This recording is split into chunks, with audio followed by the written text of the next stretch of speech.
بسم الله الرحمن الرحيم. الحمد لله رب العالمين، والصلاة والسلام على سيد الأنبياء والمرسلين وعلى آله وأصحابه أجمعين. أما بعد فأعوذ بالله من الشيطان الرجيم. بسم الله الرحمن الرحيم. هو الذي أرسل رسوله بالهدى ودين الحق ليظهره على الدين كله. صدق الله مولانا العلي العظيم. محترم بزرگوں، خداوند قدوس نے انبیاء کرام کا جو سلسلہ سیدنا آدم علیہ السلام سے شروع کیا تھا، وہ مختلف انبیاء کرام سے ہوتا ہوا امام الانبیاء خاتم النبیین سرور کونین سیدنا حضرت محمد مصطفیٰ صلی اللہ علیہ وسلم پر آ کر مکمل ہوا۔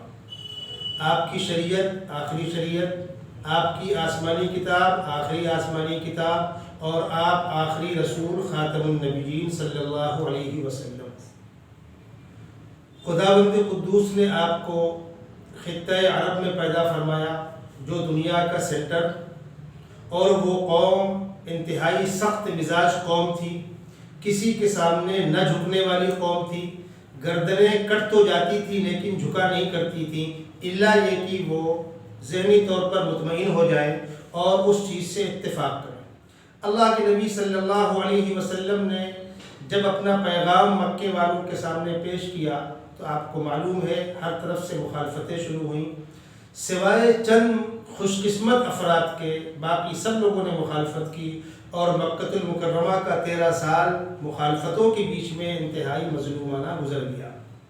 وہ چند خوش قسمت صحابہ جنہوں نے شروع دور میں یا چند دنوں کے بعد اسلام میں داخل ہو کر اللہ کے نبی صلی اللہ علیہ وسلم کا ساتھ دیا اور اسلام کی خاطر ہر چھوٹی بڑی قربانی قبول کی، ہر چھوٹی بڑی قربانی کے لیے اپنے آپ کو پیش کیا، ان قربانی دینے والوں میں اور ان عظیم ہستیوں میں، مقدس ترین ہستیوں میں خلفائے راشدین سیدنا ابوبکر صدیق، سیدنا عمر فاروق، سیدنا عثمان غنی، سیدنا علی مرتضی کرم اللہ وجہہ رضوان اللہ تعالی علیہم اجمعین ہیں۔ اللہ کے نبی صلی اللہ علیہ وسلم نے مکہ المکرمہ میں اسلام کے فروغ کے لیے کوششیں کی، بہت کوششیں کی، لیکن خاطر خواہ ثمرہ سامنے نہ آ سکا۔ پھر حکم خداوندی کے تحت آپ نے مکہ المکرمہ سے مدینہ منورہ کی جانب ہجرت فرمائی۔ وہاں جانے کے بعد بھی دشمنان اسلام نے آپ کو سکون سے بیٹھنے نہیں دیا۔ دوسرے سال جنگ بدر، تیسرے سال جنگ احد، 5ویں سال جنگ خندق، اور 6ٹھے سال جب آپ اپنے صحابہ کرام کو لے کر عمرے کے مقصد سے مکہ المکرمہ تشریف لا رہے ہیں تو حدیبیہ کے مقام پہ آپ کو روک دیا گیا۔ کافی بحث مباحثے، اختلافات، نزاعات کے بعد بالآخر ایک صلح نامہ مرتب ہوا جس کو صلح حدیبیہ کہا جاتا ہے۔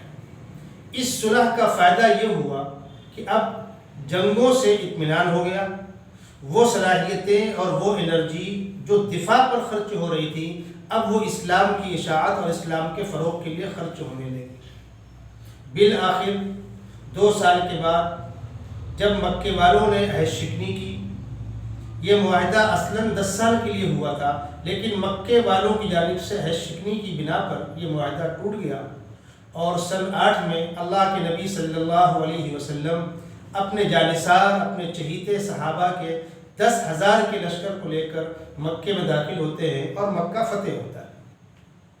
فتح مکہ کے بعد آپ نے کتابوں کے اندر بارہا پڑھا ہوگا کہ مکہ امن کے ساتھ فتح ہوا ہے، مکہ بلا کسی خون خرابے کے فتح ہوا ہے، اور مکے والوں کو اللہ کے نبی صلی اللہ علیہ وسلم نے صرف اور صرف خدا کی رضا کے لیے معاف کیا، اور اپنے صحابہ کو حکم دیا تم سب ان کو معاف کر دو، ان کو سینے سے لگا لو، یہ تمہارے بھائی ہیں۔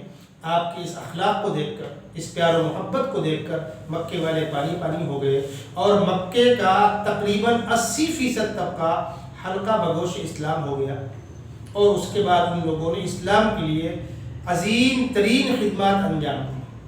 مثلا فتح مکہ کے بعد فوراً یہ لشکر بجانب طائف اور بجانب حنین روانہ ہوتا ہے، تو مکے والے اللہ کے نبی صلی اللہ علیہ وسلم کے ساتھ ہوئی، جب اسلامی لشکر مدینہ سے مکہ المکرمہ آ رہا ہے فتح مکہ کے لیے تو ان کی تعداد 10,000 ہے، لیکن جب یہی لشکر اب اگلی جنگ کے لیے جا رہا ہے حنین کی جانب تو ان کی تعداد 12,000 ہے۔ اتنی بڑی تعداد، الحمدللہ۔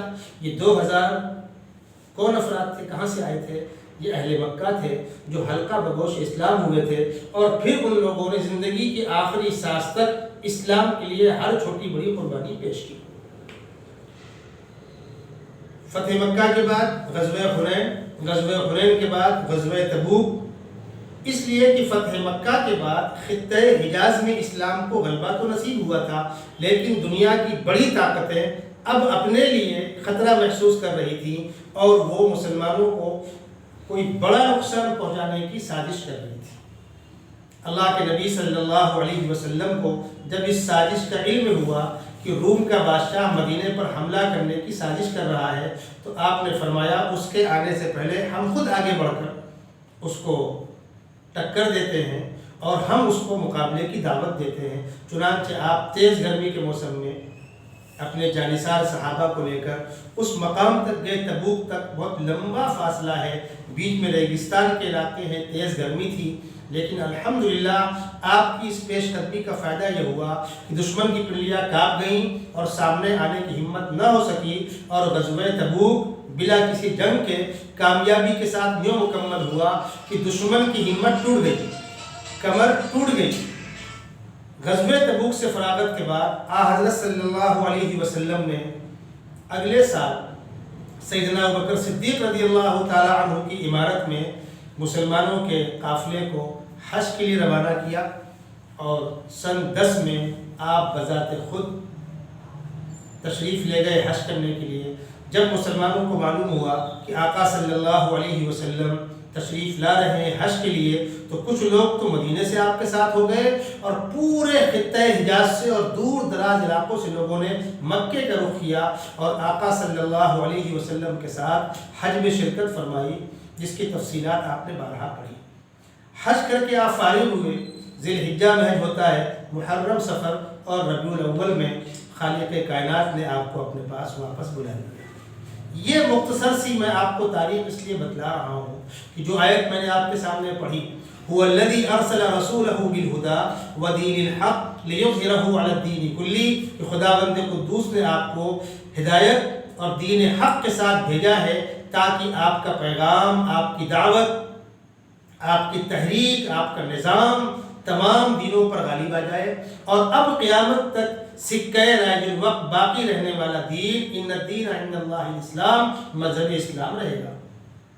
لیظہرہ علی الدین کلہ، آپ کا پیغام پوری دنیا پہنچے، آفاق عالم تک پہنچے۔ کوشش تو آپ نے بہت کی، آقا صلی اللہ علیہ وسلم نے اتنی کوشش کی اور امت کی خاطر ایسی عظیم قربانیاں دیں کہ اگر ہم اپنے بدن کی کھال نکال کر جوتی بنا کر آقا صلی اللہ علیہ وسلم یا ان کے خادموں کے پیروں میں پہنا دیں تب بھی وہ حق ادا نہیں ہوگا۔ امت قیامت تک اس احسان سے باہر نہیں نکل سکتی، لیکن اس کوشش کے باوجود آفاق عالم تک اسلامی پرچم نہ لہرا سکا، اور آپ کے وصال کے بعد آپ کے جانشین خلیفہ اول، اللہ کے نبی صلی اللہ علیہ وسلم کے سب سے زیادہ چہیتے، جن کے بارے میں آپ نے فرمایا کہ اگر اللہ کے بعد میں کسی کو جگری دوست بنانا پسند کرتا تو وہ شخصیت ابوبکر صدیق رضی اللہ تعالی عنہ کی ہے۔ لو كنت متخذا خلیلا غیر ربی لاتخذت ابا بکر، وہ ابوبکر صدیق جنہوں نے مکے میں اس وقت اسلام قبول کیا تھا جب کوئی آپ کی بات سننے والا نہیں تھا، اولین سابقین اولین میں سے سر فہرست ہیں سیدنا ابوبکر صدیق رضی اللہ تعالیٰ۔ مکے کے خوشحال گھرانے کے کامیاب تاجر تھے، معزز ترین فرد تھے، لیکن آقا صلی اللہ علیہ وسلم کے اوپر ایسے فدا تھے، ایسے جانثار تھے کہ اسلام کی خاطر ہر چھوٹی بڑی قربانی برداشت کی، مکہ المکرمہ میں ہو، مدینہ منورہ میں ہو، اور آقا صلی اللہ علیہ وسلم کے بعد جب امت نے خلافت کی ذمہ داری آپ کے کندھوں پر ڈالی تو رات و دن بے قرار رہتے ہوئے آپ کی خلافت کی مدت مختصر سی ہے، 2 سال 3 مہینے 10 دن۔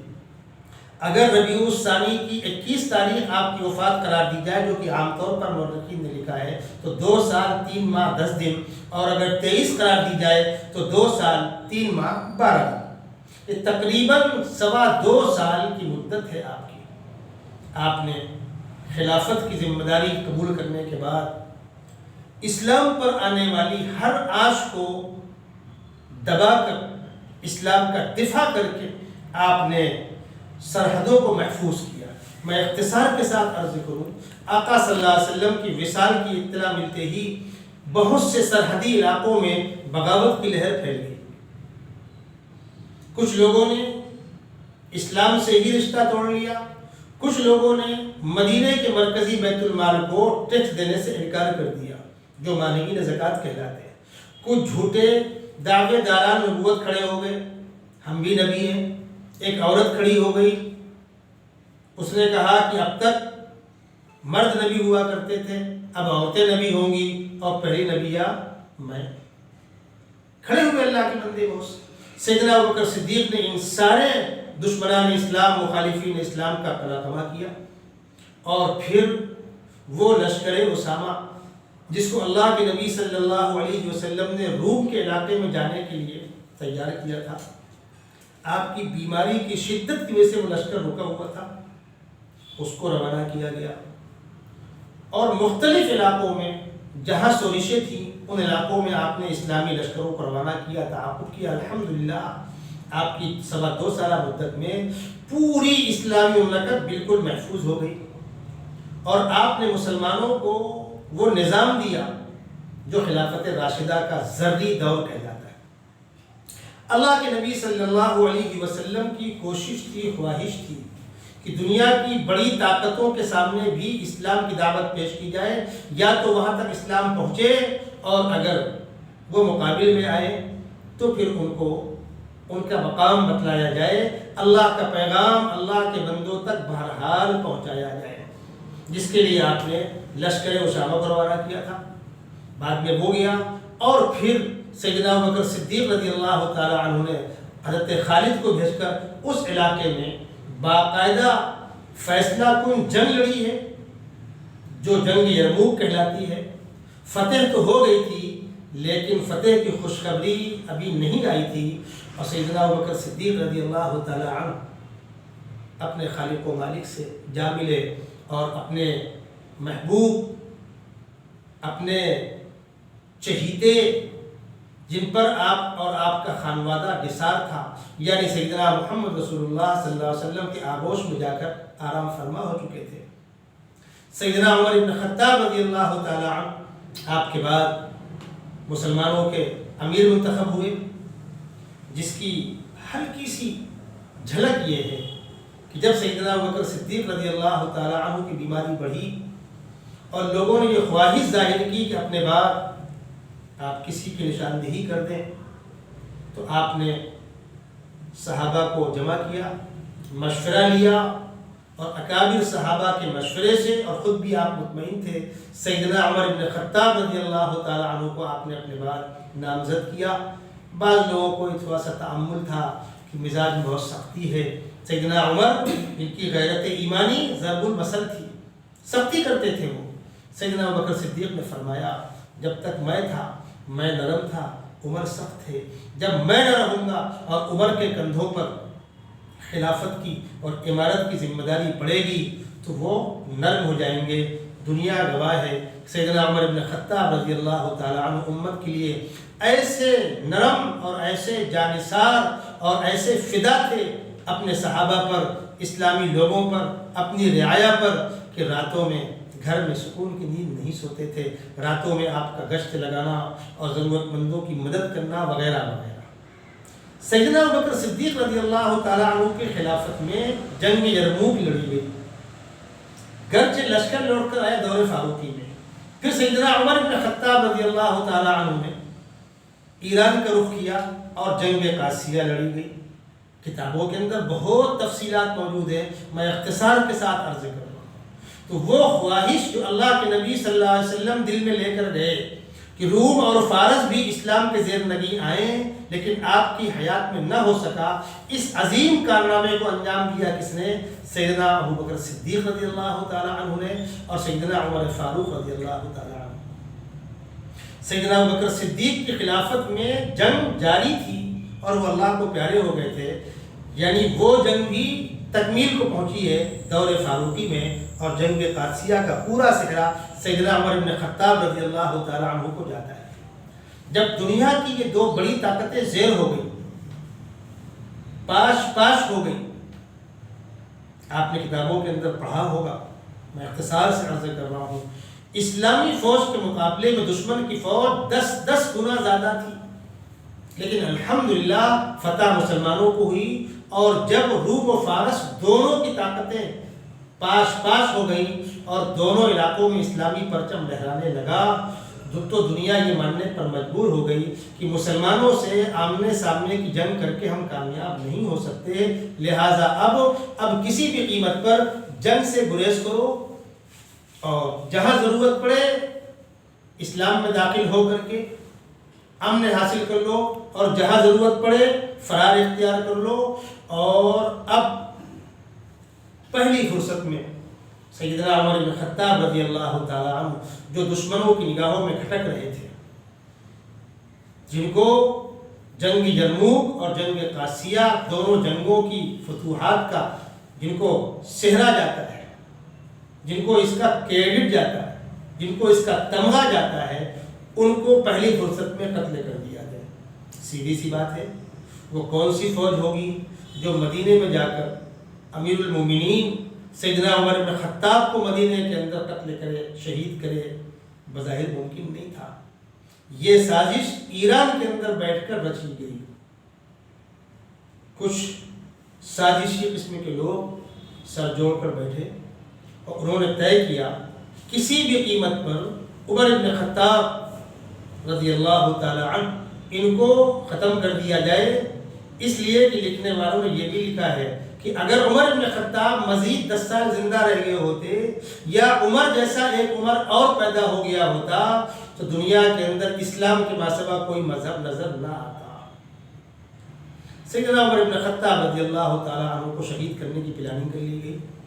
ابو لولو فیروز جو ایرانی مجوسی تھا، اس نے اس کام کی ذمہ داری قبول کی اور کہا مجھ کو غلام بنا کر مدینے کے بازار بیچو، کوئی نہ کوئی مجھے خرید لے گا، اس بہانے مجھے مدینے میں رہنے کا موقع مل جائے گا اور میں اپنا کام کروں گا۔ قصہ مختصر یہ کہ ابو لولو فیروز مجوسی نے، بددین نے، کافر نے، دشمن اسلام نے سیدنا عمر بن خطاب پر فجر کی نماز کے وقت حملہ کیا، اور وہ حملہ اتنا خطرناک تھا، وہ خنجر زہر پلایا ہوا تھا، آپ کے پیٹ میں کئی وار کیے، آپ شدید زخمی ہوئے اور اللہ کو پیارے ہو گئے۔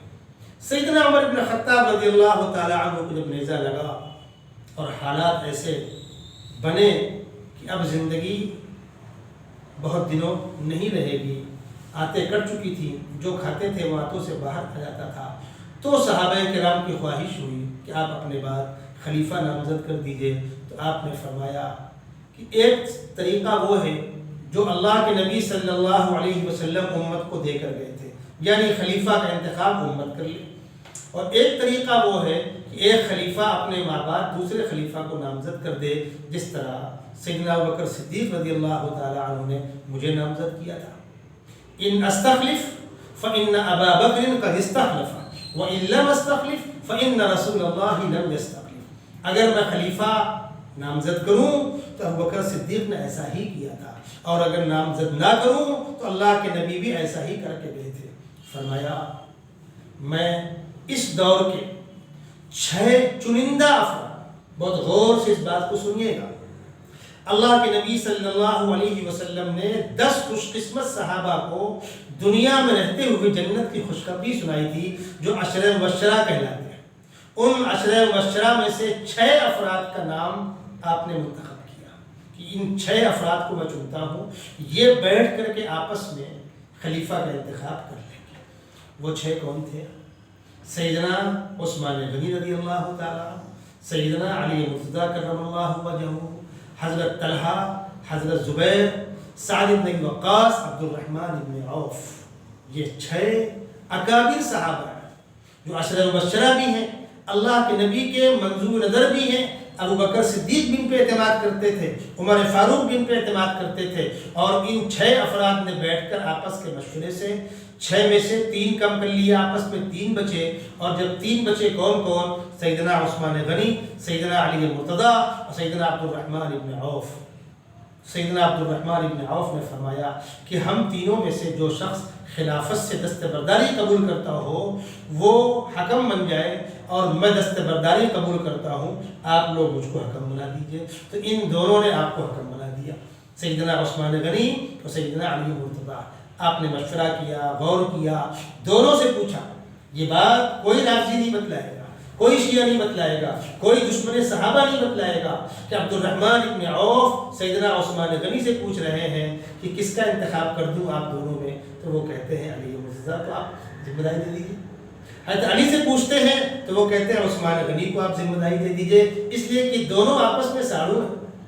حضرت علی اللہ کے نبی صلی اللہ علیہ وسلم کے چچا بھائی ہیں، ان کو آپ کی چہیتی بیٹی فاطمہ الزہرا منسوب ہے، سیدنا عثمان غنی کو آپ کی 2 بیٹیاں منسوب تھی، رقیہ اور ام کلثوم۔ اسی بنیاد پر آپ کو ذی النورین کہا جاتا ہے۔ حضرت علی عشرہ مبشرہ میں سے ہیں تو عثمان غنی بھی عشرہ مبشرہ میں سے ہیں۔ بالآخر اکثر اکابر صحابہ کی رائے کے پیش نظر سیدنا عثمان غنی کو خلیفہ چنا جانا ہے۔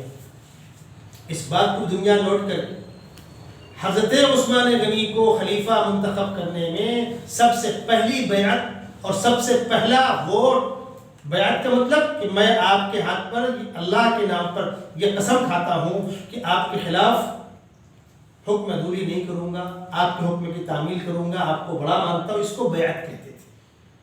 سیدنا عثمان غنی کے ہاتھ پر سب سے پہلی بیعت حضرت علی کرم اللہ وجہہ نے کی۔ وہ سلسلہ فتوحات کا جس کا آغاز سیدنا ابوبکر صدیق نے کیا تھا، اور جو آگے بڑھتے بڑھتے سیدنا عمر فاروق کی خلافت میں نصف دنیا تک اسلامی پرچم لہرا رہا تھا، اس علاقے کو، اس خطے کو مزید توسیع ملی سیدنا عثمان غنی رضی اللہ تعالیٰ عنہ کی خلافت کے دور میں۔ آپ کا دور لمبا ہے، تقریباً 12 سال کا دور ہے۔ شروع کے 6-7 سال کا دور بڑی عافیت اور بہت کامیابی کے ساتھ گزرا۔ اب ذرا غور کیجیے، ایران کے اندر بیٹھ کر اسلام کو نقصان پہنچانے کی جو سازش رچی گئی تھی، اور جس سازش کی بنیاد پر سیدنا عمر بن خطاب رضی اللہ تعالیٰ عنہ کو شہید کیا گیا تھا، اب اسی سازش کی اگلی کڑی وہ کیا؟ سیدنا عثمان غنی کے خلاف ماحول بنایا جائے، ان کو بدنام کیا جائے، اور حضرت علی اور عثمان غنی میں آپس میں اختلاف دکھایا جائے فرضی طور پر۔ میں آپ کو بتلا دوں، کہنے کو لوگ بہت کچھ کہتے ہیں، کوئی ابوبکر صدیق رضی اللہ تعالیٰ عنہ کو متون کرتا ہے، کوئی عمر فاروق کو متون کرتا ہے، کوئی عثمان غنی کو متون کرتا ہے۔ متون کرنے والوں رافضیوں یا رافضیوں کے نمائندوں، کان کھول کر سن لو، حضرت علی کا شیخین سے یا عثمان غنی سے کوئی اختلاف نہیں تھا۔ یہ اختلاف آپ ثابت کرتے ہیں۔ حضرت علی کرم اللہ وجہہ دور صدیقی میں، دور فاروقی میں، دور عثمانی میں آپ مشیر کار تھے، تینوں خلفاء کے وزیر عدل و انصاف تھے، آپ حکومت کے ساتھ مل کر کام کرتے تھے۔ وہ سارے فرضی افسانے، حضرت علی ناراض ہیں، بیٹی فاطمہ الزہرا ناراض ہیں، ابوبکر صدیق نے فاطمہ کو دھکے دے دیے، برا بھلا کہہ دیا، لعنت ہو ان لوگوں پر، منہ کالا ہو ان لوگوں کا جو اس قسم کے غلط الزامات لگاتے ہیں۔ حقیقت حال یہ بالکل نہیں۔ سیدنا عثمان غنی کے خلاف ماحول بنایا جا رہا ہے، اور کیا شوشہ چھوڑا جا رہا ہے؟ سیدنا عثمان غنی بنو امیہ کے ہیں، حضرت علی بنو ہاشم کے ہیں، بنو امیہ افضل ہیں بنو ہاشم سے۔ میں یہ بات کہہ دینا چاہتا ہوں، اللہ کا نبی صلی اللہ علیہ وسلم کا خاندان بنو ہاشم یقیناً افضل الامت ہے، اس سے انکار نہیں ہے، لیکن پیغمبر کے خاندان سے مراد، پیغمبر کے اہل بیت سے مراد پیغمبر علیہ السلام کی 11 بیویاں۔ کیا وہ 11 بیویاں سب کے سب بنو ہاشم کی تھیں؟ پیغمبر کی بیوی ہو گئی، رشتہ ہو گیا۔ پیغمبر کے چاروں خلفاء، 2 آپ کے خسر، 2 آپ کے داماد، ضروری نہیں بنو ہاشم کے ہوں۔ پیغمبر کا خسر ہونا اہل بیت ہونے کے لیے کافی نہیں۔ پیغمبر علیہ السلام کے تینوں داماد سیدنا ابو العاص، سیدنا عثمان غنی، سیدنا علی مرتضیٰ، ابو العاص کو آپ کی بڑی بیٹی حضرت زینب رضی اللہ تعالی عنہ منسوب تھی، سیدنا عثمان غنی کو آپ کی دو بیٹیاں ایک کے بعد دیگرے رقیہ ام کلثوم منسوب تھی، سیدنا علی مرتضیٰ کو آپ کی سب سے چھوٹی بیٹی لخت جگر، جنت کی خاتون، ہزاروں فضیلتوں کی متحمل حامل، ہر طرح ہمارے لیے محترم حضرت فاطمہ الزہرا رضی اللہ تعالی عنہ منسوب تھی۔ آپ سوچئے کہ پیغمبر علیہ السلام نے جن تین دامادوں کو اپنی دامانی کے لیے منتخب کیا وہ آپ کے گھر والے نہیں کہلائیں گے؟ آپ کی بیویاں، آپ کی بیٹیاں، آپ کے داماد، آپ کے خسر، یہ سب اہل بیت اور آپ کے خاندان کے جن لوگوں نے اسلام قبول کر کے اسلام کا ساتھ دیا، چچا عباس، ان کے صاحبزادے سیدنا عبداللہ ابن عباس، چچا حمزہ، ان کے گھر والے، حضرت علی کے دوسرے بھائی جعفر اور عقیل، اور اللہ کے نبی صلی اللہ علیہ وسلم کے خاندان کے دیگر افراد جنہوں نے اسلام قبول کیا، اسلام کی خاطر چھوٹی بڑی قربانیاں پیش کی، یہ سب کے سب اہل بیت ہیں۔ تو یہ بنو امیہ اور بنو ہاشم میں رقابت کا افسانہ اور رقابت کے داستان اور رقابت کے افسانے، یہ سب رافضیوں کے گڑھے ہوئے افسانے ہیں۔ حقیقت یہ ہے کہ سیدنا علی مرتضیٰ کا نہ سیدنا ابوبکر صدیق سے کوئی اختلاف تھا، نہ سیدنا عمر فاروق سے کوئی اختلاف تھا، نہ سیدنا عثمان غنی سے کوئی اختلاف تھا، نہ ازواج مطہرات سے کوئی اختلاف تھا۔ بہرحال سیدنا عثمان غنی رضی اللہ تعالیٰ عنہ کے خلاف ایسا ماحول بنایا گیا، ایسی سازشیں رچی گئیں کہ ماحول گندا ہوا، اور انہی سبائیوں اور بلوائیوں نے وہ عبداللہ ابن سبا جو یمن کا یہودی تھا، اسلامی لبادہ اوڑھ کر مدینے میں آیا تھا، یہ ایران کے اندر بیٹھ کر جو سازش رچی گئی تھی وہ بھی یہودیوں کی در پردہ سازش کا نتیجہ تھا۔ عبداللہ ابن سبا خود یہودی تھا، اور سیدنا عثمان غنی کے خلاف جو ماحول بنایا گیا تھا وہ یہودیوں کی سازش کا نتیجہ تھا، اور بالآخر لوگوں کے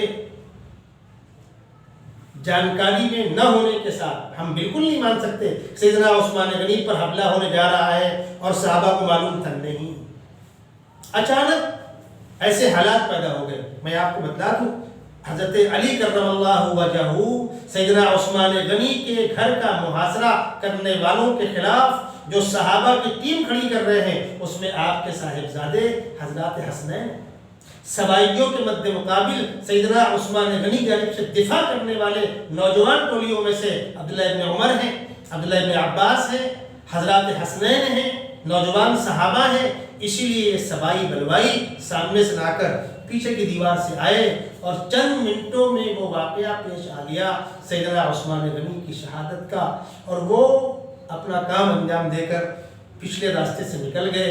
جب ان کی اہلیہ نے بالا خانے پر چڑھ کر آواز دی، مسلمانوں عثمان غنی شہید کر دیے گئے۔ وہ داماد رسول 80 سال کی عمر ہے جس نے اسلام کی خاطر عظیم ترین قربانیاں پیش کی ہیں، اللہ کے نبی کے اشارے پر بڑی بڑی رقمیں خرچ کی ہیں۔ غزوہ تبوک کے موقع پر جب عثمان غنی بہت بڑی مقدار میں پیسے اور اونٹ اور سامان لے کر آئے تو اللہ کے نبی صلی اللہ علیہ وسلم عثمان غنی کے اس سامان کو ہاتھ میں لیتے تھے، اٹھاتے اور چھوڑتے تھے اور فرماتے تھے، خداوندہ عثمان سے میں راضی ہوں، تو عثمان سے راضی ہو جا، خداوندہ عثمان سے میں راضی ہوں، تو عثمان سے راضی ہو جا۔ اور آپ فرماتے تھے میں عثمان کو دنیا کے اندر جنت کی خوشخبری سنا۔ سیدنا عثمان غنی کو مطعون کرنے والوں، اپنی آخرت کی فکر کو، آقا صلی اللہ علیہ وسلم ان کو دنیا کے اندر جنت کی خوشخبری سنا رہے ہیں، اپنی 2 بیٹیاں ان کو دے رہے ہیں، اور جب دونوں بیٹیوں کا انتقال ہو گیا اور عثمان غنی مغموم رہنے لگے تو آپ نے فرمایا اب میری کوئی بیٹی نہیں رہی، چونکہ بڑی بیٹی زینب کا انتقال ہو چکا تھا، اور آخری بیٹی فاطمہ الزہرا علی کے ساتھ منسوب تھی، اب آپ کی کوئی بیٹی نہیں تھی۔ تو سیدنا عثمان غنی کی دلجوئی کے لیے فرمایا اگر میری کوئی بیٹی اور ہوتی تو میں وہ بھی عثمان غنی کے ساتھ بیاہ دیتا۔ عثمان غنی کا خون، عثمان غنی کی شہادت سراسر غنڈہ گردی تھی اور ظلم تھا اور سازش کا نتیجہ تھا۔ جس سازش کا شکار سیدنا عمر بن خطاب بنے اسی سازش کا شکار سیدنا عثمان غنی بنے۔ اب سوچئے مدینہ منورہ کے اندر یلغار کر کے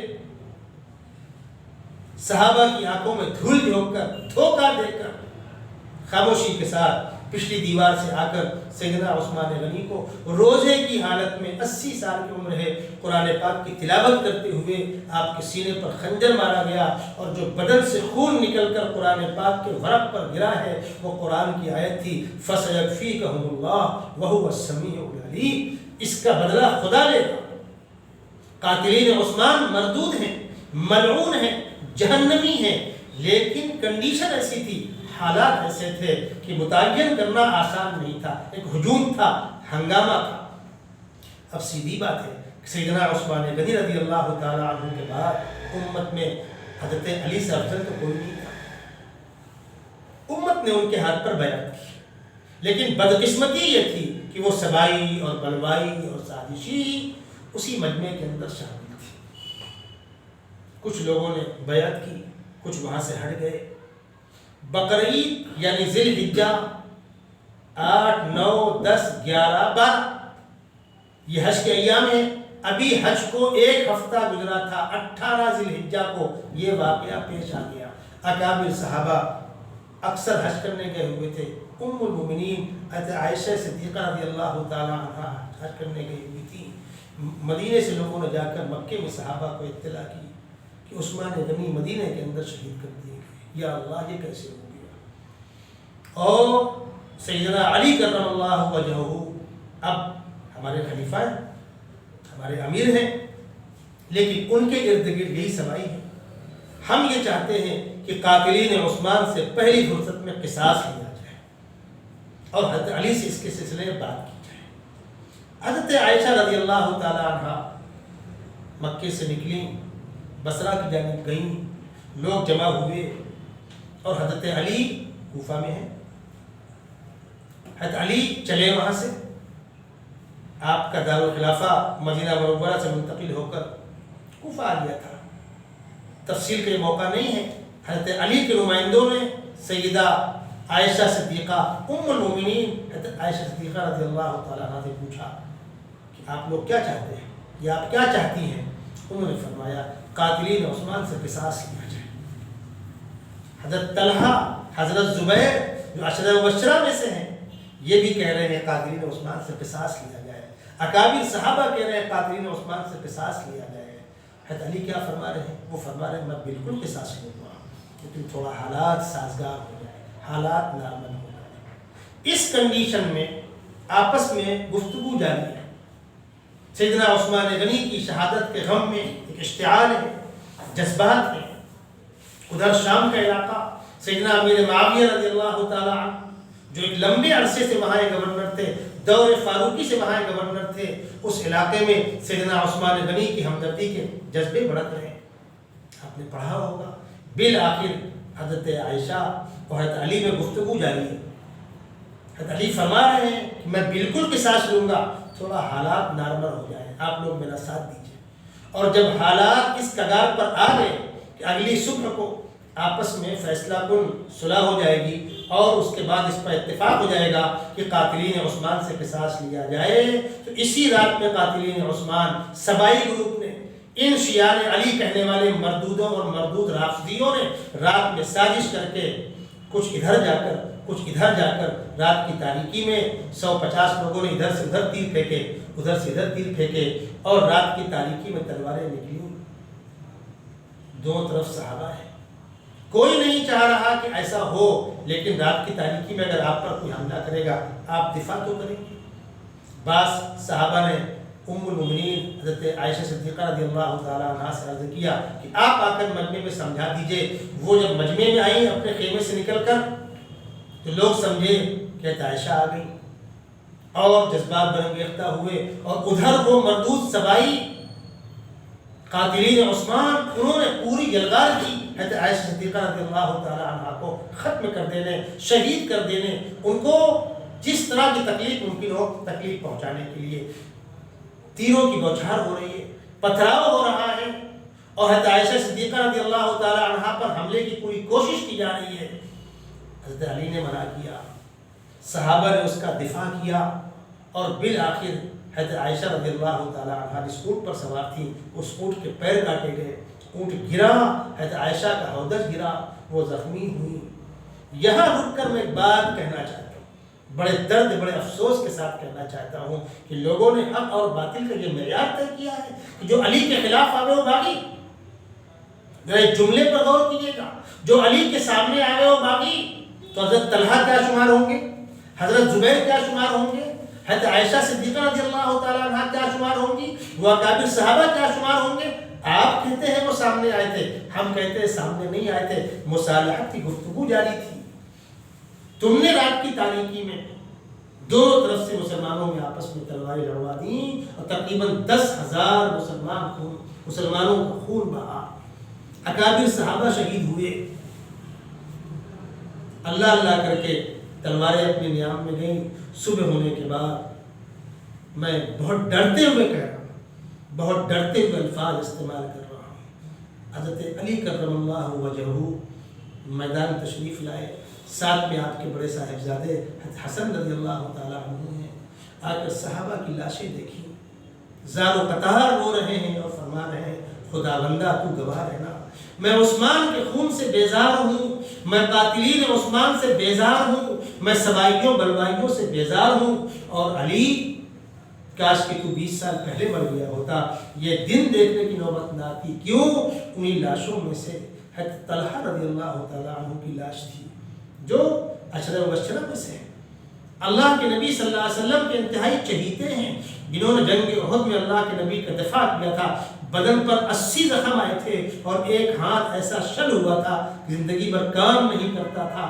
آقا صلی اللہ علیہ وسلم فرما رہے ہیں جس کو زمین پر جنت کا دولہا دیکھنا ہو وہ طلحہ کو دیکھے، ان کی لاش بھی وہاں پڑی ہوئی تھی۔ یہ اکابر صحابہ کو کسی نے نہیں مارا، بلوائیوں نے، سبائیوں نے، رافضیوں نے، مردودوں ملعونوں نے چن چن کر اکابر صحابہ پر حملہ کیا۔ آپ سوچئے ام المؤمنین حضرت عائشہ کی سواری پر مسلسل تیر کی بارش کون کر رہا تھا؟ سیدنا حسن رضی اللہ تعالیٰ عنہ نے فرمایا ابا جان جنت کے دلہے کی لاش پڑی ہے۔ حضرت علی کرم اللہ وجہہ آئے، اس ہاتھ کو چومتے تھے اور زار و قطار ہوتے تھے اور فرماتے تھے خدا بندہ تو گواہ رہنا، میں عثمان کے خون سے بیزار ہوں، میں اس سے بیزار ہوں، ہم نہیں سمجھ سکے کیا ہوا، ہم کو تو یہ اطلاع دی گئی کہ سامنے والوں نے غداری کر کے ہم پر حملہ کر دیا، اور ادھر کے اکابر صحابہ کہہ رہے ہیں ہم کو اطلاع دی گئی ادھر کے لوگوں نے غداری کر کے ہم پر حملہ کر دیا۔ حضرت علی چل کر ام المؤمنین حضرت عائشہ صدیقہ رضی اللہ تعالیٰ عنہ کے قریب گئے اور فرمایا اما جان تکلیف پہنچی ہو تو مجھے معاف کیجیے، تکلیف پہنچی ہو تو مجھے معاف کیجیے گا، میں نہیں سمجھا تھا کہ کیا ہو رہا ہے، جو ہوا غلط فہمی میں ہوا۔ آپ ام المؤمنین ہیں، آپ پیغمبر کی سب شہیدی بیوی ہیں، آپ کے اوپر منافقین نے زنا کی تہمت لگائی تھی تو خدا بند قدوس نے قرآن میں آپ کی عظمت میں، آپ کی برات میں ایک رکوع نازل کیا ہے، ان الذین جاءوا بالافک عصبۃ منکم لا تحسبوه شرا لکم بل هو خیر لکم۔ پیغمبر کی اس بیوی کو آپ باغیہ کہیں گے؟ پیغمبر کی اس بیوی کو آپ علی کرم اللہ وجہہ کا مد مقابل کہہ کر نعوذ باللہ ان پر لعنت دان کریں گے؟ جس کی برات میں قرآن رکوع نازل کر رہا ہے، جس کی گود پر پیغمبر کا سر رکھا ہوا ہے اور پیغمبر نے آخری سانسیں لی ہیں، جس کے حجرے میں پیغمبر آرام فرما رہے ہیں، جو پیغمبر سب چہیتی بیوی ہے اور جو عورتوں کے مسائل میں امت کی سب سے بڑی معلمہ ہے، جن کی احادیث کو محدثین نے بڑے احترام کے ساتھ نقل کیا ہے۔ جب صحابہ آپس میں کسی مسئلے میں الجھتے تھے تو کہتے چلو ام المؤمنین عائشہ صدیقہ رضی اللہ تعالیٰ عنہ کے پاس، آپ سرسری طور پر اہل بیت کے نام پر حضرت علی کو الگ کر دیں گے، باقی صحابہ اہل بیت کے نام پر آپ نے چند افراد کو چن لیا، علی حسن حسین فاطمہ اور باقی خانوادہ پیغمبر، بیویاں، آپ کی 3 بیٹیاں، آپ کے 3 داماد، آپ کے 2 خسر، خلفائے راشدین۔ بہرحال یہ ہوا، بات لمبی ہو رہی، میں بات کو سمیٹ رہا ہوں۔ ان سوائیوں اور بلوائیوں نے ایک ٹکراؤ تو یہ پیدا کیا اور اس میں اکابر صحابہ کو چن چن کے مارا گیا. خاص طور پر حضرت طلحہ اور زبیر جنگ میں تلوار لے کر نکلنا نہیں چاہ رہے تھے، ان کو چن کے مارا گیا. حضرت زبیر رضی اللہ تعالیٰ عنہ کی حضرت علی سے ملاقات ہوئی تو انہوں نے فرمایا زبیر تمہیں یاد نہیں ہے کہ اللہ کے نبی نے فرمایا تھا کہ ایک وقت آئے گا تم علی کے مقابل میں آؤ گے اور ناحق آؤ گے. حضرت زبیر نے کہا مجھے یاد آ گیا، میں آپ کے مقابل نہیں آتا. نکل کر جا رہے تھے، تاک کر ان پر حملہ کیا گیا، ان کو شہید کیا گیا. اس حملے کے ذمہ دار کون؟ کیا ہم نعوذ باللہ حضرت علی کو ذمہ دار کرائیں گے؟ نہیں. ادھر بھی اکابر صحابہ کو یہی سبائی بلوائی مار رہے تھے اور ادھر بھی اکابر صحابہ کو یہی سبائی بلوائی مار رہے تھے.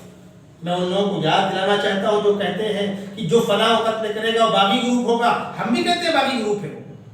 جو فلاں کو قتل کرے گا وہ باغی گروپ ہوگا، ہم بھی کہتے ہیں باغی گروپ ہے. تو آپ باغی گروپ کا معیار کیا طے کریں گے؟ صحابہ یہی سبائی اور بلوائی آدھے ادھر تھے آدھے ادھر تھے. یہ ہیں باغی، یہ ہیں طاغی، یہ ہیں عاصی، یہ ہیں جہنمی. صحابہ کی شان میں ادنا سے ادنا گستاخی کرو گے یا ان کی شان جو باتیں نہیں ہیں وہ ان پر کمنٹ کرو گے. کوئی سیدنا ابوبکر صدیق پر کمنٹ کرے گا، عمر فاروق پر کمنٹ کرے گا، عثمان غنی پر کمنٹ کرے گا، علی مرتضیٰ پر کمنٹ کرے گا، ام المؤمنین عائشہ صدیقہ، حضرت طلحہ، زبیر وغیرہ وغیرہ صحابہ پر کمنٹ کرے گا، مرتے وقت کلمہ نصیب نہیں ہوگا. صحابی پر تنقید، صحابی کی تلخیص، صحابی کی توہین، کوئی اپنے آپ کو کتنا بڑا علامہ لگا لے. میں تو یہاں تک کہتا ہوں 1400 سال کے اندر یہ جرأت مسلمانوں میں کم از کم اہل السنہ والجماعت میں سے یہ کسی کو جرأت نہ ہوئی تھی کہ اب سیدنا ابو ہریرہ پر، حضرت عائشہ پر، ابوبکر صدیق پر، عمر فاروق پر یہ کمنٹ کرے. اور نعوذ باللہ وہ باتیں جو رافضی کہتے ہیں، جو شیعہ کہتے ہیں کہ ابوبکر اور عمر منافق تھے، وہ تو لالچ کی بنیاد پر مکی دور سے اللہ کے نبی کے ساتھ لگے ہوئے تھے تاکہ مدینہ منورہ میں اللہ کے نبی کے بعد حکومت ملے گی تو حکومت کے مزے لوٹیں گے. میں آپ کو واقعہ سناؤں. ایک نوجوان مجھ سے پوچھتا ہے انکل اسلام نے مسلمانوں کو 4 شادی کی اجازت دی تو اللہ کے نبی صلی اللہ علیہ وسلم نے 11 شادیاں کیوں کی؟ یہ کیا ہے؟ یہ وہ گندگی ہے کہ دشمنان اسلام ہمارے نوجوان بچوں کے ذہنوں کے اندر وائرس چھوڑتے ہیں. تو میں نے اس سے پوچھا بیٹا تفصیلی گفتگو تو بعد میں کروں گا، تمہیں یہ معلوم ہے کہ اللہ کے نبی صلی اللہ علیہ وسلم کی پہلی شادی کس عمر میں ہوئی؟ اس نے کہا نہیں. میں نے کہا آپ کی پہلی شادی 25 سال کی ابھرتی ہوئی جوانی میں ہوئی. اور آپ نے پہلا رشتہ کس سے کیا تھا؟ عمر میں 15 سال آپ سے بڑی وہ بیوہ جو 2 مرتبہ بیوہ ہو چکی تھی، صاحب اولاد تھی، حضرت خدیجہ رضی اللہ تعالی عنہ. اور ان کے ساتھ کب تک نبھایا؟ 51 سال کی عمر تک. پوری جوانی آپ نے ایک بیوہ کے ساتھ گزار دی. اور آپ کی تمام بیویوں میں سے ایک حضرت عائشہ صدیقہ کو چھوڑ کر کوئی کماری نہیں ہے. تو اگر کوئی شخص زائد شادی کرتا ہے تو جوانی میں کس سے کرتا ہے؟ اور پوری جوانی بیوہ کے ساتھ گزار دیتا ہے. وہ نوجوان ہونے لگا انکل ہم کو تو نہیں معلوم، ہم تو کالجوں میں پڑھتے ہیں، نیٹ سے ہم مطالعہ کرتے ہیں، یہ وائرس چھوڑے جاتے ہیں اسلام سے بزدل کرنے کے لیے. ٹھیک وہی صورتحال ہے. یہ رافضی، یہ مردود شیعہ سیدنا ابوبکر صدیق اور سیدنا عمر فاروق کے سامنے یہ کہتے ہیں کہ اللہ کے نبی صلی اللہ علیہ وسلم کے ساتھ اس لیے لگے تھے تاکہ بعد میں حکومت کے مزے لوٹے. جس وقت مکہ المکرمہ میں لگے تھے وہ کیا مزدور طبقے کے لوگ تھے؟ سیدنا ابوبکر صدیق کوئی مزدور تھے؟ کوئی بے سہارا تھے؟ کوئی بے وزن تھے؟ مکے کے معزز ترین کاروباری اور تاجر تھے. سیدنا عمر فاروق معزز ترین خاندان کے ایک فرد تھے. آپ ان کے ساتھ لگے اور اللہ کے نبی صلی اللہ علیہ وسلم کے مثال کے بعد جب سیدنا ابوبکر صدیق اور عمر فاروق کو خلافت کی ذمہ داریاں دی گئیں، آئے وہ لوگ. میں ان سے پوچھتا ہوں سیدنا ابوبکر صدیق نے خلافت کے کیا مزے لوٹے؟ عمر فاروق نے خلافت کے کیا مزے لوٹے؟ سیدنا ابوبکر صدیق صرف اتنا لیتے تھے اتنا عام آدمی کو خرچہ نہیں. اس قدر تنگی سے گزارا ہوتا تھا کہ ایک مرتبہ اہلیہ نے کہا کہ بچے خواہش کرتے ہیں کچھ میٹھا بنا لیا جائے. تو فرمایا جو پیسہ آتا ہے اس میں اتنی گنجائش نہیں ہے، روز تھوڑا تھوڑا بچا لیا کرو، ہفتہ 10 دن کے بعد جو بچت ہوگی اس سے میٹھا بنا لینا. بالآخر ایک دن دسترخوان پر میٹھا آیا تو آپ نے پوچھا کہ کہاں سے آیا؟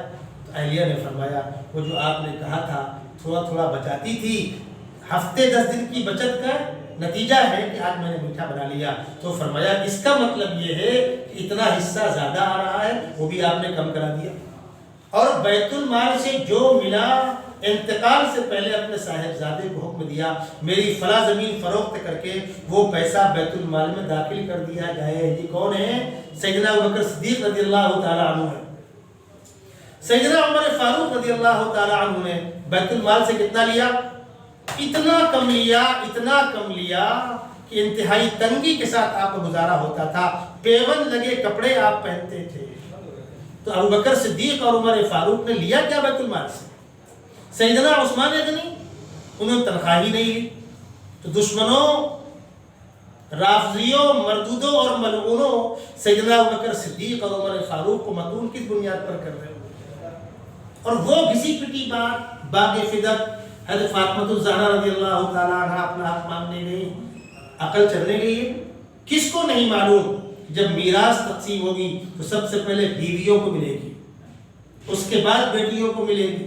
تو اگر آپ کی میراث تقسیم ہونی تھی تو ابوبکر صدیق کی بیٹی حضرت عائشہ حقدار نہیں تھی؟ سیدنا عمر فاروق کی بیٹی حضرت حفصہ حقدار نہیں تھی؟ حضرت امیر معاویہ کی بہن ام حبیبہ حقدار نہیں تھی؟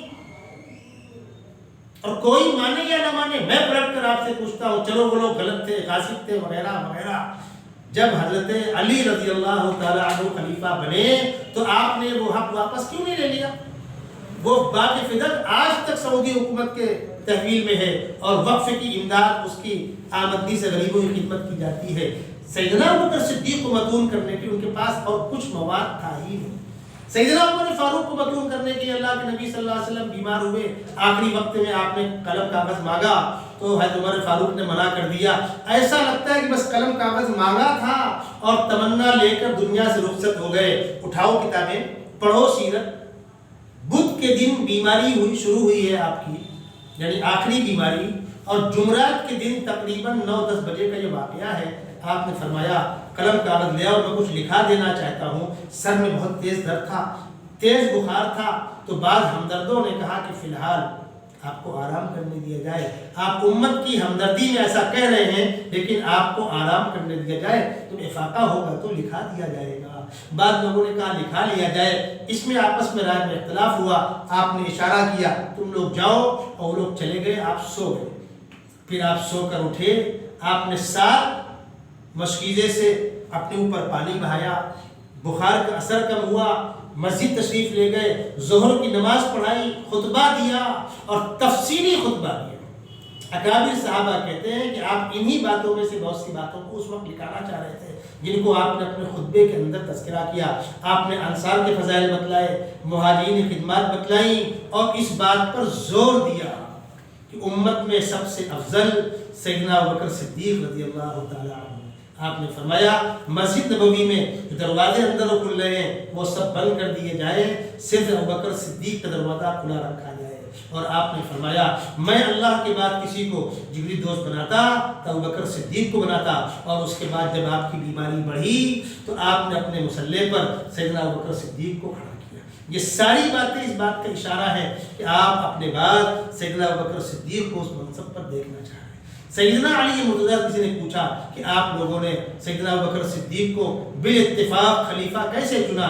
تو آپ نے فرمایا تم کو معلوم نہیں ہے، اللہ کے نبی صلی اللہ علیہ وسلم نے اپنی بیماری کے ایام میں ابوبکر صدیق کو اپنے مصلی پر کھڑا کر کے ہم کو اشارہ دے دیا تھا کہ دین کی امامت کے لیے میں نے کھڑا کیا، دنیا کی امامت کے لیے تم چن لینا۔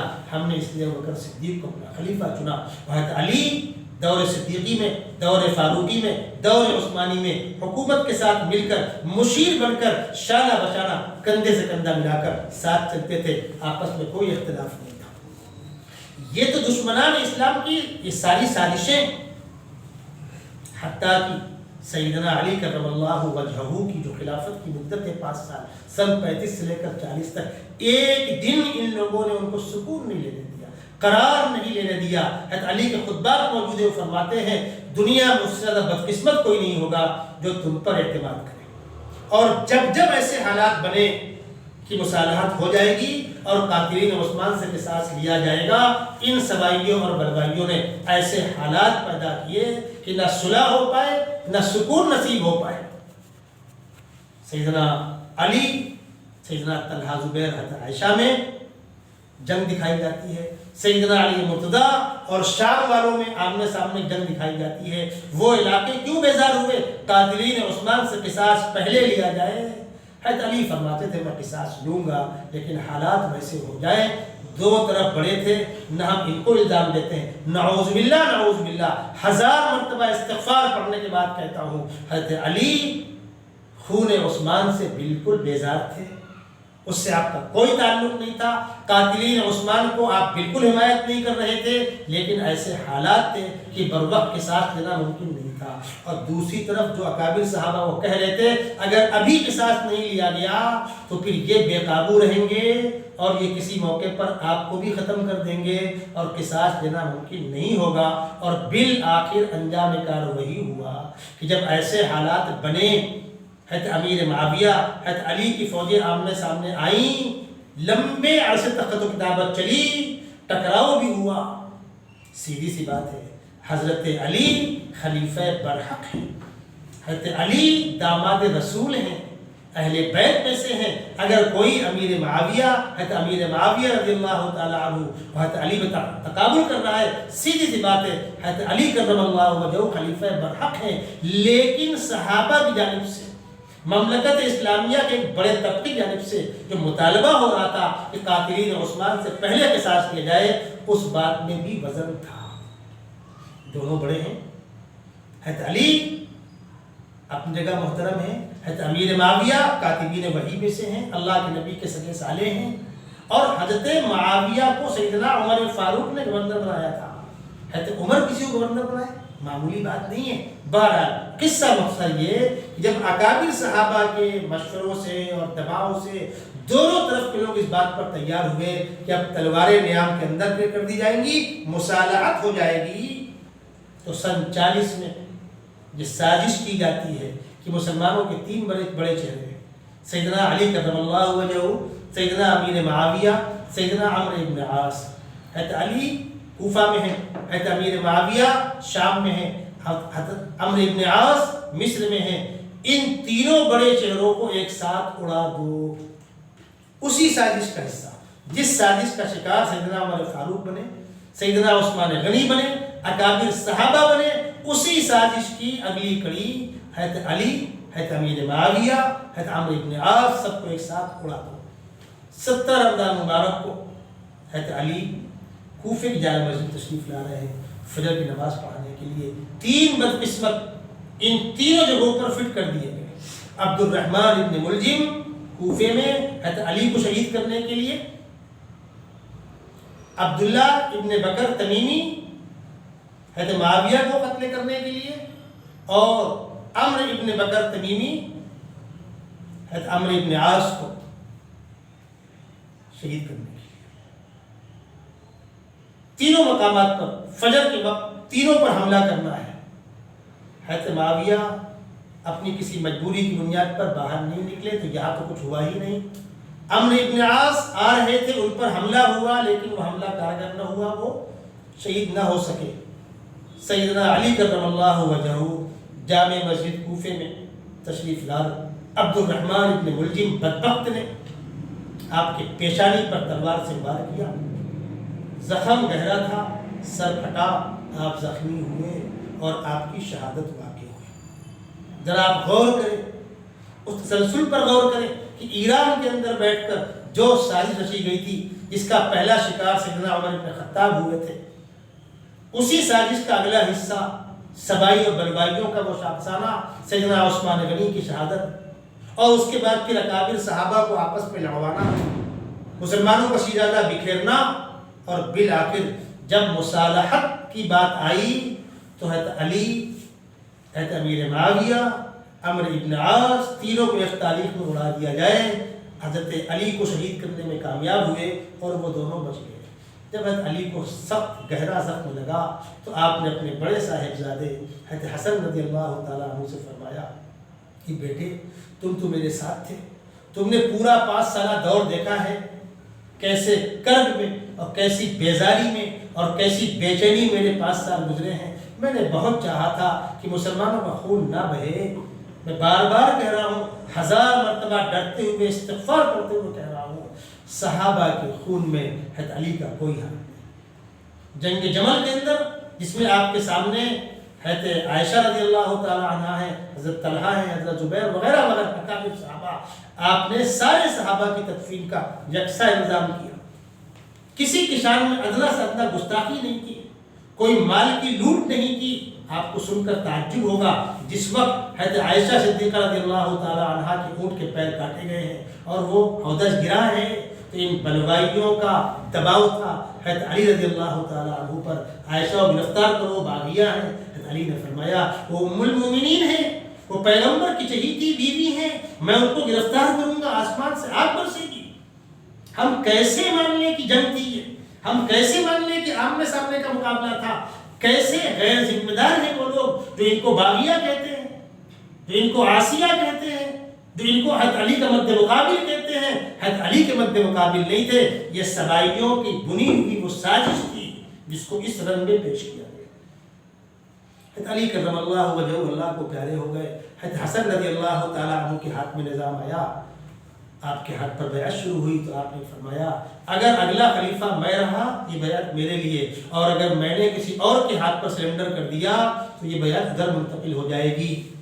بالآخر 2-3 مہینے لگے، آپ کی بیعت ہوئی، آپ نے خط لکھا حضرت امیر معاویہ رضی اللہ تعالیٰ عنہ کو، چچا جان ابا جان کی وصیت ہے کہ میں آپ سے کسی بھی قیمت پر مصالحت کر لوں، مسلمانوں کے 2 خلیفہ نہیں ہوں، 2 امیر نہیں ہو، 2 حکمراں نہ ہو، ہم میں سے کوئی ایک ہو، ہم مصالحت کر لیں، والد محترم کی مجھ کو وصیت ہے۔ حضرت امیر معاویہ رضی اللہ تعالیٰ عنہ نے اس کے جواب میں اپنے پیٹ پر دستخط کی اور مہر مار دی، اور قاصد سے کہا بھتیجے حسن سے کہہ دینا کہ میری وہی خواہش ہے، آپ جو شرائط چاہیں اوپر لکھ دیں، مجھے منظور ہے، میں نے پیشگی منظور دے دی۔ وہ قاصد چل کر کوفہ آیا، آپ نے اس کو دوبارہ شام بھیجا اور حضرت امیر معاویہ رضی اللہ تعالیٰ عنہ کو کوفہ آنے کی دعوت دی۔ اب پورے عالم اسلام کی نگاہیں لگی ہوئی ہیں کہ اب 2 بڑے ذمہ دار آمنے سامنے گفتگو کریں گے۔ حضرت امیر معاویہ رضی اللہ تعالیٰ عنہ اپنے لاہ و لشکر کے ساتھ تشریف لائے کوفہ میں، جامع مسجد کوفہ بھری ہوئی ہے۔ حضرت امیر معاویہ کو حضرت حسن رضی اللہ تعالیٰ عنہ نے اوپر بیٹھانا منبر پر اور خود کھڑے ہو کر کہا لوگوں آپ کو یاد ہوگا جب آپ میرے ہاتھ پر بیعت کر رہے تھے تو میں نے کہا تھا اگر میں خلیفہ رہا تو یہ بیعت میرے لیے، ورنہ اگر میں کسی کو خلیفہ مان لوں گا تو آپ تمام لوگوں کی بیعت ادھر منتقل ہو جائے گی۔ ابا جان کی وصیت تھی، اس وصیت کی روشنی میں نے چچا حضرت امیر معاویہ کو خط لکھا تھا، ان کا جواب آیا تھا، میں نے بلوا رکھا ہے، میں کھڑے ہو کر اعلان کرتا ہوں کہ حضرت امیر معاویہ مسلمانوں کے امیر ہوں گے، مسلمانوں کے حکمراں ہوں گے، اور میں ان کے ہاتھ پر بیعت کرتا ہوں۔ آپ نے خود سیدنا امیر معاویہ رضی اللہ تعالیٰ عنہ کے ہاتھ پر بیعت کی، اپنے چھوٹے بھائی حسین رضی اللہ عنہ سے کہا تم بھی بیعت کرو، اپنے فوج کے جنرل سے کہا تم بھی بیعت کرو، اور وہ دن اور سن 60 تک، 41 سے لے کر 60 تک سیدنا امیر معاویہ مملکت اسلامیہ کے تنے تنہا امیر ہیں، اور پھر فتوحات کا سلسلہ اور دراز ہوا حتیٰ کہ سمندر میں، دریاؤں میں بحری بیڑے روانہ کیے گئے اور بے پناہ فتوحات ہوئی۔ اب آئیے سیدنا عثمان غنی رضی اللہ تعالیٰ عنہ جن لوگوں نے مدینہ منورہ کے اندر ہلہ بول کر شہید کر دیا تھا، ان سے قصاص لیا جائے یہ مطالبہ تقریباً سارے اکابر صحابہ کا تھا، اور حضرت علی بھی اس سے انکار نہیں کرتے تھے۔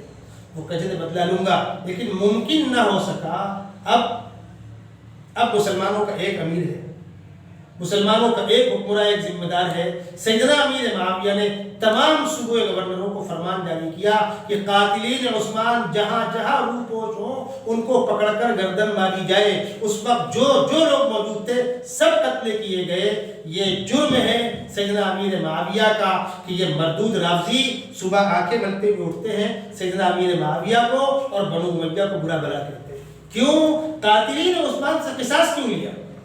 اور اس کے بعد پھر تاریخ آپ کے سامنے ہے، اگلی باتیں آپ کے سامنے ہیں، بہت تفصیلی گفتگو کا موقع نہیں، میں لوٹ کر پھر وہیں آ رہا ہوں۔ اللہ کے نبی صلی اللہ علیہ وسلم آفاق عالم میں اسلام کے پیغام کو پہنچانا چاہتے تھے، لیکن آپ کی زندگی میں آپ کے رہتے وہ نہ ہو سکا۔ خطہ حجاز میں اسلام کا پرچم لہرایا، لیکن نہ روم زیرنگی ہوا نہ فارس زیرنگی ہوا۔